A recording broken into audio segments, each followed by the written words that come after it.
Well, hi everyone. A couple of weeks ago, I'm recording this on January 25th, 2026. There was a social media post that actually my sister sent me the link to, and it appears to show someone in a boat below a bridge looking at exposed bridge foundation elements, the piling supporting the bridge pier, which in turn supports the overlying bridge. But it shows some piling, steel piling, that's seriously corroded. And the poster here raised concerns about the stability of the bridge. So I'm just going to play this video for you, and then I'll come back in with my comments. I'll tell you what, I ain't no bridge builder or even a bridge inspector. Boy, that sure looks rough to me. That stuff's all eat up in there.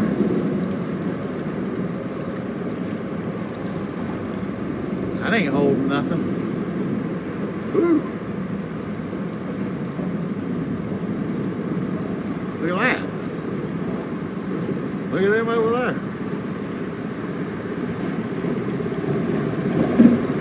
Better be careful coming over this I-10 bridge, Caryville.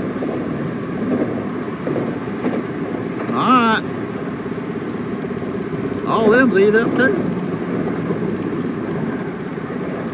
Wonder what ate them up that bad, because some of them ain't eat up like them ain't eat up. Alright, just figured I'd show y'all this. Crazy. So I want to point out a couple of things here. This appears to have originally been posted on TikTok. I don't have a TikTok account. And then someone else reposted it on X, indicating that this was I-10 over the Atchafalaya Basin Bridge. It's about an 18-mile stretch of I-10 across a swamp. And the poster, the original poster, the one talking in the video, mentions Caryville. And I couldn't find a Caryville anywhere in Louisiana. And later on, there's news stories that have been posted. In fact, Louisiana DOT clarified that this is not their bridge. And it appears that this bridge is actually I-10 in Caryville, Florida. But you can see these heavily corroded H-piles, steel H-piles, and then you have these interior piles that are either concrete piles or a composite concrete covering over steel H-pile possibly. And there were some people in the threads to this X post that got it right, in my opinion, that said, really, there's nothing to worry about. These look like temporary piling that was used during construction. You can see this footing has a cantilevered portion, or this pile cap has a cantilevered portion. And I believe these H-pile are used for just temporary construction support. I don't think they have any place in supporting the permanent loads from the structure overhead. But this is where the reposter indicates that the bridge was located, which is clearly incorrect. Instead, we have Louisiana DOT clarifying it's not their bridge, and Caryville is here. But still, it's near the coast, and a swampy area not that far from the coast would have brackish water. But certainly you have influence of sea spray that can typically move in from the shore as much as 30 miles and contribute to corrosion of structural steel that's exposed. Here you can see the steel H-pile wasn't coated or protected with any kind of covering. And corrosion is accelerated with exposure to salt, as anyone that drives a vehicle in the Rust Belt, so-called Rust Belt in the Midwest, where they have to salt the roads to de-ice road surfaces for safer travel in the winter. Salt is hygroscopic, so it attracts water or moisture right out of the air. And certainly when there's direct water exposure, the salt acts as an electrolyte, in essence, accelerating corrosion. So it's not surprising that a structure like that, or steel H-pile exposed, probably for over 40 or 50 years would corrode like that. So the interesting thing to me is that people are posting things to social media when they see something unusual with bridges, and I would encourage them to continue to do that. just don't repost with false information saying that it's in Louisiana when it's really in Florida.